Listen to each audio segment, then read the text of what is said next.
دوستان عزیز و همراهان کانال سرای داستان، سلام، حالتون چطوره؟ وقت شما به خیر و نیکی.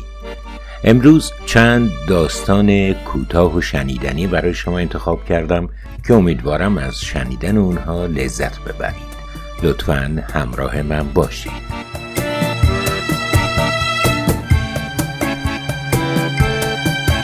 آلفرد نوبل از جمله افراد معدودی بود که این شانس رو داشت که قبل از مردن آگهی فوت خودش رو بخونه.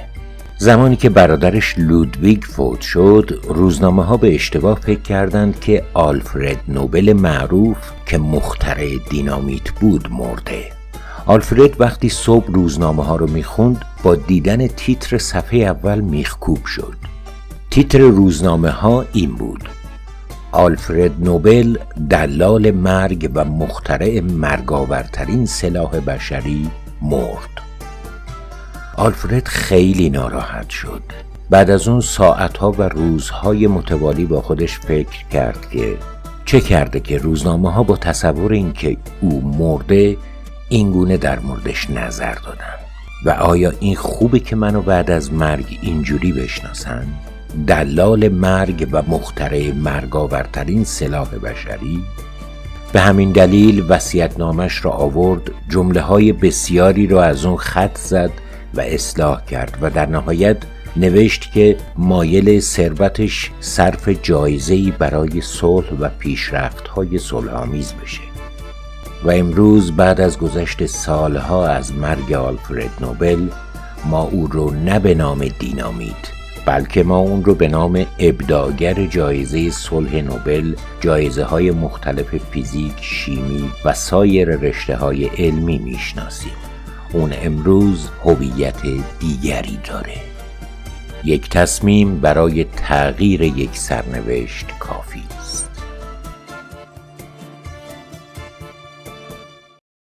شرلوک هولمز، کارگاه معروف، و معاونش واتسون برای یه مأموریتی رفته بودن صحرانوردی و شب رو هم چادری زدن و زیر اون خوابیدن. نیمه های شب بود که شرلوک بیدار شد و آسمان رو نگاه کرد. بعد واتسون رو بیدار کرد و گفت: نگاهی به اون بالا بنداز و به من بگو چی میبینی؟ واتسون گفت: میلیون ها ستاره میبینم. هولمز گفت: خب چه نتیجه‌ای میگیری؟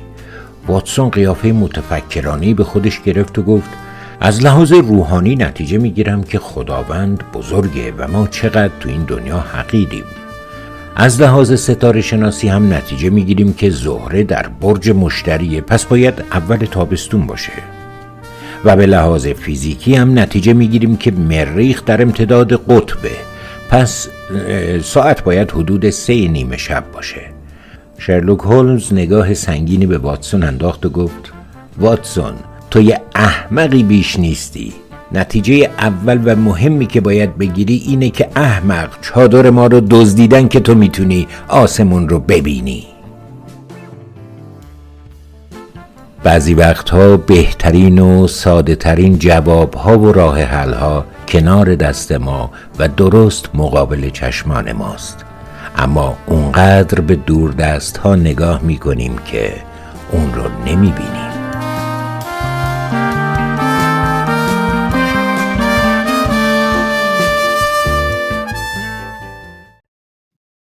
گروهی از فارغ التحصیلان یک دانشگاه بعد از گذشت چند سال و بعد از اینکه همه اونها تشکیل زندگی داده بودن و به موقعیت‌های خوب کاری و اجتماعیشون رسیده بودن، طبق یک هماهنگی قرار شد که به دیدن یکی از اساتید مجرب و محبوب زمان دانشگاهشون برن.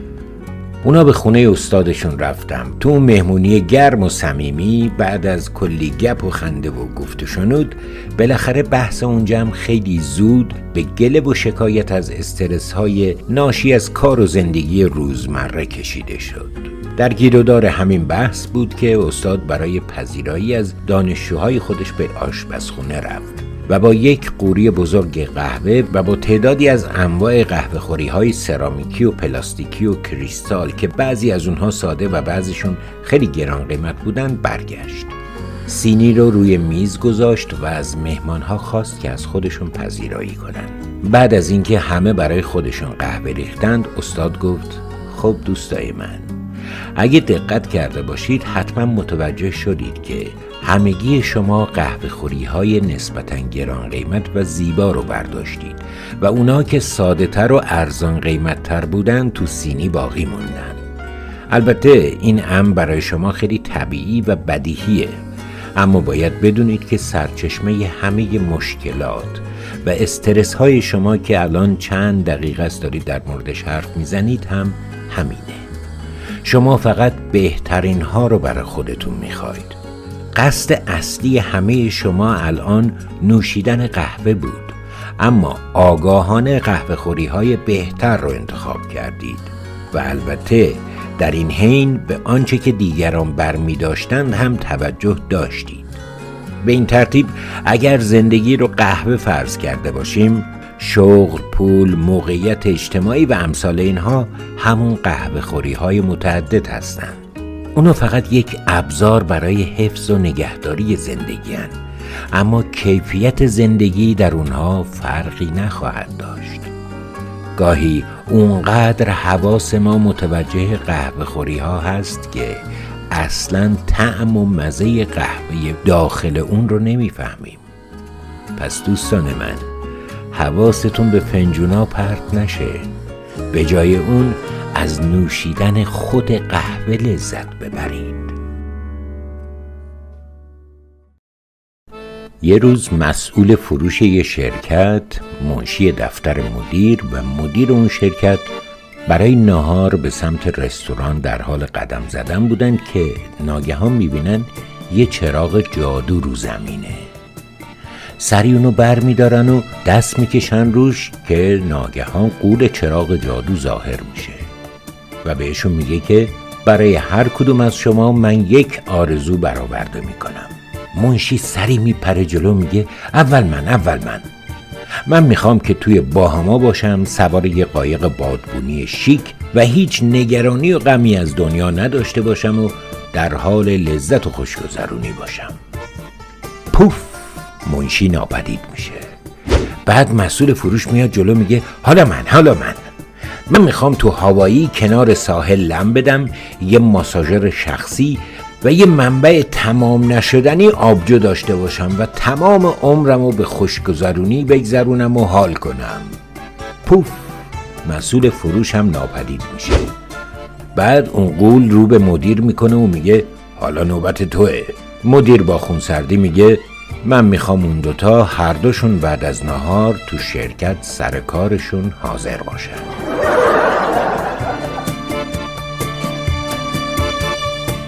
میشه نتیجه گرفت که همیشه اجازه بده اول رئیست صحبت کنه.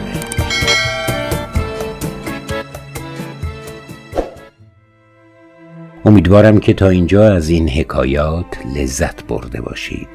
چنانچه داستان یا حکایت خاصی مد نظرتون هست و مایلید که در این کانال براتون روایت بشه و دیگران هم اون رو بشنوند، لطفاً در کامنت ها نام اون داستان رو بنویسید و ما در اولین فرصت ممکن اون رو برای شما نقل خواهیم کرد. تا حکایتی و داستانی دیگر، روز و روزگار بر شما خوش.